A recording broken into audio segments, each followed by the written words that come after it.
Hello, we're two of the Lockdown Collective. I'm John Mackay, and I'm the face and voice in The Dog Girl. I'm Luke Mackay, and I produced the film The Dog Girl. What follows is the final member of the collective's thoughts about dogs and poetry. A is for autocracy. A is actually for Affenpincer, a word no one can pronounce. It could be Affenpincer. Or Affenpincer. Or Affenpincer. Stress and scansion are important in poetry. Such words are therefore invaluable.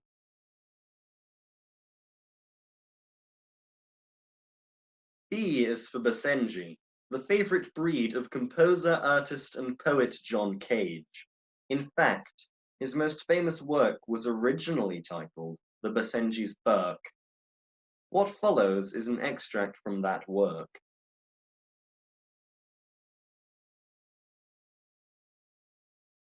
C is for Chow Chow, which has a dark purple tongue.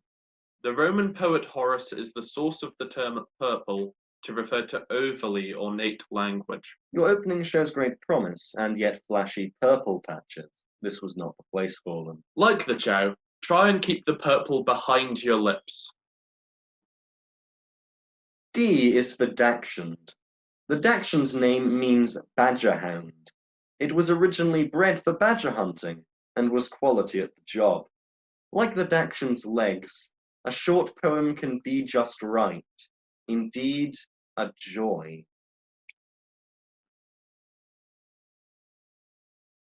E is for Elizabeth Barrett Browning and F is for Flush, possibly the most famous dog in English poetry. Elizabeth was married to another famous poet. Being a poet's dog does not normally lead to fame. Being a poet does not normally lead to fame. G is for Gordon Setter, named after the 4th Duke of Gordon. The following was written about his wife, Lady Jane.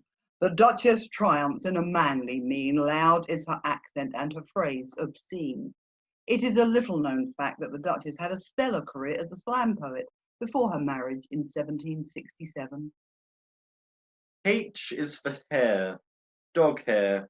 You don't like dog hair until your dog dies, and then you wish you'd kept a little bit to put in a locket or some such. Poetry is the same. Most people don't want it until someone is dead.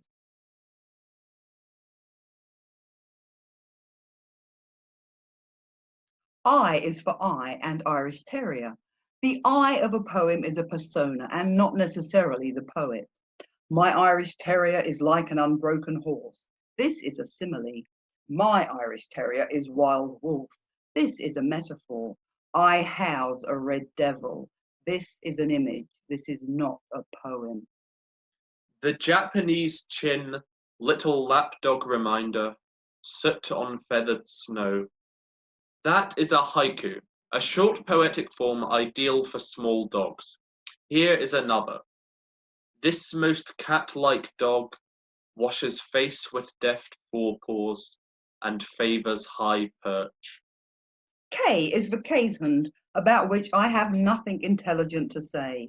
That is the only circumstance under which, as a poet, you may deploy the limerick form. I do not have time to do so now, fortunately.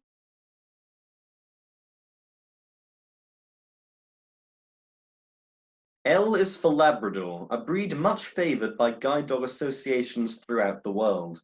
Had Milton had a Labrador, he may not have composed his most famous sonnet, When I Consider How My Life Is Spent. That is sad. Before he needed a Labrador, Milton wrote the lyrical Lycidas. That is alliteration. M is for Morgan. The Keeshond with Kennel Cough is a sound poem by Edwin Morgan that appeared in a 1970s Dutch periodical. It features the letters M, N, O, P, Q. Unfortunately, I don't have time to read it. R is for racing. In 1937, a cheetah raced 5 greyhounds at Romford Dog Track. In the late 1960s, I was taken to the Romford Stadium to see the stuffed cheetah in the trophy room. There is a great poem in this story. but I have yet to write it, and it will remain a great poem until I have actually written it. Do not become a poet unless you can deal with this. S is for Scottish Terrier. Many people think the West Highland White is the Scottish Terrier. It is not. The Scottish Terrier is like poetry. It is a black dog. T is for an extinct breed, the Talbot dog, here depicted on a ceiling at Haddon Hall in Bakewell. It is not known if the Talbot liked cake, but the breed is mentioned by Chaucer in the Nun's Priest Tale. If you pick up the Canterbury Tales, you'll notice language used to be different, just like dogs used to be different. Do not be afraid to change language. U is for Utonagan. That's Utonagan. Utonagan. We had never heard of this breed until we started research for this talk. I think the Affenpinscher rule applies here. V and W. The Vizsla and the Weimaraner are, in my opinion, two of the most beautiful of dog breeds.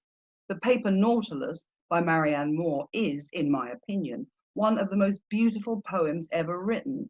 You will have a different opinion. Opinions are permissible in both dogs and poetry. Like what you like. X, Y, and Z are not dogs and have no place in poetry, with the exception of Kubla Khan, Ozymandias, and the Yorkshire Terrier.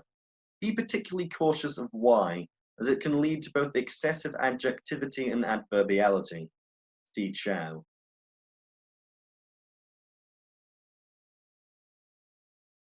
Thank you. We are the Lockdown Collective. But hopefully not for much longer. You don't mean that. I think he does. Can I talk about my film now? No. Art, make art.